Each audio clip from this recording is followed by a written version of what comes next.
আমি অসমীয়া নহওঁ দুখীয়া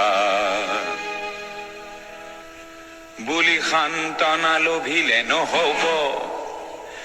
আজিৰ অসমীয়াই নিজক নিচিনিলে অসম ৰসাতলে যাব। আমি অসমীয়া নহওঁ দুখীয়া বুলি সান্তনা লভিলে নহব।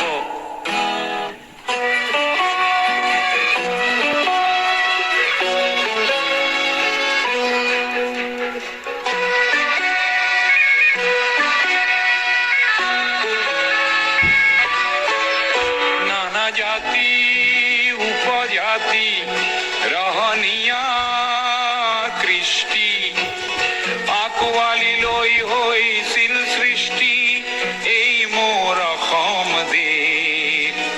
বিভেদ পৰিহৰি নিজ হাতে শ্ৰম কৰি দেশক নগঢ়িলে এই দেশ হ'ব নিশেষ আৰু মনবোৰ ভাগি ছিগি যাব। আজিৰ অসমীয়াই নিজক নবচালে অসমতে মগনীয়া হ'ব। আমি অসমীয়া নহওঁ দুখীয়া বুলি সান্তনা লভিলে নহব।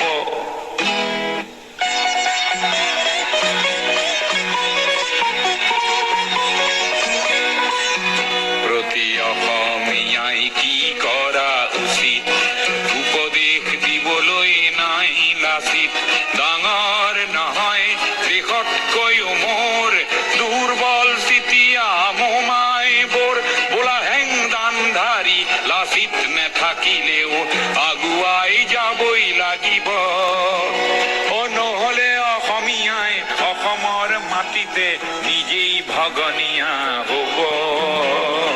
আমি অসমীয়া নহওঁ দুখীয়া বুলি সান্তনা লভিলে নহব। অসম মৰিলে আমিও মৰিম বুলি কবলৈ কোনো যে নাই বুলি আজি কোনে কয়?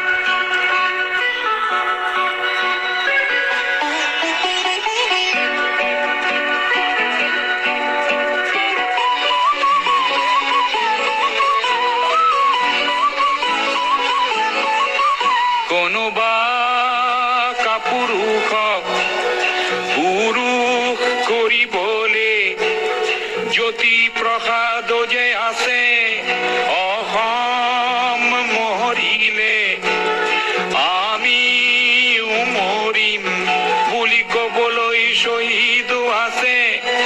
আজি অম্বিকাগিৰিৰ চিঞৰক হেজাৰে হাতে কামে নৱৰূপ দিব। আজিৰ অসমীয়াই সংগ্ৰাম নকৰিলে অসমতে ভগনীয়া হ'ব। আমি অসমীয়া নহওঁ দুখীয়া বুলি সান্তনা লভিলে নহব।